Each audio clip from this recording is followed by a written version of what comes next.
अज मामा कदीर बलोच जे विछोड़े जी ख़बर सॼे सिंध ऐं बलोचिस्तान में पहुती आहे, जंहिंजे करे जेके आहिनि से असां सभु बेइंतहा सोगवार आहियूं ऐं इंतिहाई ॾुखाइता आहियूं।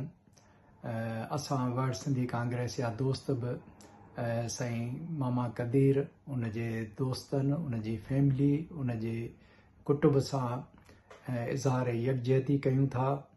ऐं मामा कदीर हमेशह जेको आहे सो मज़लूमनि जो साथी रहियो आहे, मज़लूमनि लाइ जेके असां जदोजहद कंदो रहियो आहे। ऐं सभ खां वॾी ॻाल्हि त बलोच क़ौम जे मिसिंग पर्सन्स लाइ बेइंतहा हुन जदोजहद कई आहे। उन सां गॾोगॾु सिंधी मिसिंग पर्सन्स लाइ बि जेके आहिनि से हू बुख हड़तालुनि ते वेठो आहे ऐं हुन जेके असां जदोजहद कई आहे, लॉन्ग मार्च कया आहिनि।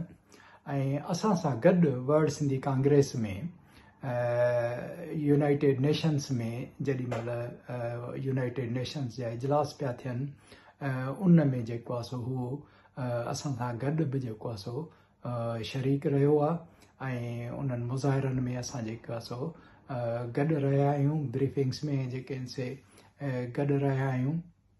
ऐं इंतिहाई जेको आहे सो बेइंतहा सिंध दोस्त जेको आहे सो माण्हू जेको आहे सो असां खां अॼु विछड़ी वियो आहे। ऐं इतफ़ाक़ सां अॼु जेकी असां अदी करीमा बलोच जी बि जेकी असां वर्सीअ जो ॾींहुं आहे ऐं उहा बि जेके असां मल्हाई पई वञे।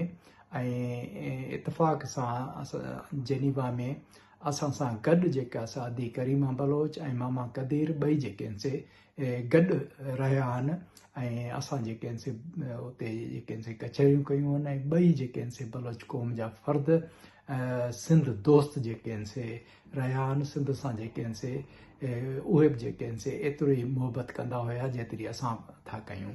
ऐं सिंध जेके आहिनि से बलोच क़ौम सां इन ॾुख में जेके असां बराबरि जी शरीक आहे। असां वर्ल्ड सिंधी कांग्रेस जा दोस्त बि जेको आहे सो बलोच क़ौम सां ऐं बलोच माण्हुनि सां हिन ॾुख जी घड़ी में जेके आहिनि से बराबरि जा शरीक आहियूं।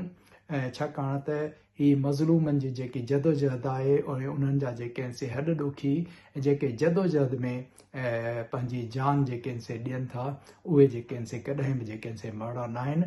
उहे जेके आहिनि से हमेशह ॿिजनि वांगुरु जेके आहिनि से फुटी पवंदा आहिनि।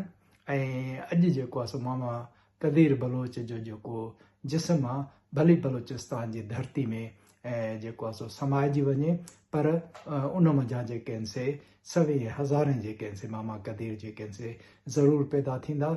ऐं अदी करीमा बलोच जहिड़ा जेके आहिनि से फ़र्द बि जेके आहिनि से ज़रूरु पैदा थींदा। ऐं उहा जेकी जदोजहद आहे मज़लूमनि जी जदोजहद, जेकी आज़ादी जी जदोजहद आहे, जेकी हक़ जी जदोजहद आहे, इंसानी हक़नि जी जदोजहद आहे, उहा जेके असां कॾहिं बि पोइते कोन हटंदी ऐं जेके असां उहा जदोजहद जारी ऐं सारी रहंदी। ऐं हुननि खे जेको आहे सो ख़राज तहसीन पेश करण जो जेको आहे सो बहितरीनु तरीक़ो इहो ई आहे त जंहिं मक़सद लाइ, जंहिं ख़्वाब जे लाइ हुननि जेके असां पंहिंजी जदोजहद जारी रखी ऐं मरण घड़ी ताईं जेके असां उन्हनि जेके असां पंहिंजी जदोजहद जारी रखी, उन जदोजहद खे जेके असां पाए तकमील ताईं पहुचाइण लाइ असां सभु जेके हयात आहियूं, असांजे मथां फ़र्ज़ु थो आहे थिए त उन्हनि जे उन ख़्वाब खे जेके असां साबिया ॾियण लाइ, उन ख़्वाब जी पूराई करण लाइ जेके असां जदोजहद कयूं। असां उन्हनि जी जेके असां उहा जेकी मशाल आहे, जेकी हुननि जे हथनि मंझां जेके असां किरी आहे, उहा जेके आहिनि से असां सभु जेके आहिनि से गॾिजी संभाले जेके असां उनखे पंहिंजी मंज़िल ताईं पहुचायूं। ऐं हिकु ॾींहुं ज़रूरु ईंदो जंहिं ॾींहुं मामा कदीर जो ख़्वाबु जेको आहे सो साबिया मारींदो। हिकु ॾींहुं ज़रूरु ईंदो जंहिं ॾींहुं अदी करीमा बलोच जो ख़्वाबु जेको आहे सो ज़रूरु साबिया मारींदो ऐं असां सिंधी क़ौम ऐं बलोच क़ौम जेके आहिनि से आज़ादु ऐं ख़ुदि मुख़्तार हिकु ॾींहुं ज़रूरु थींदासूं।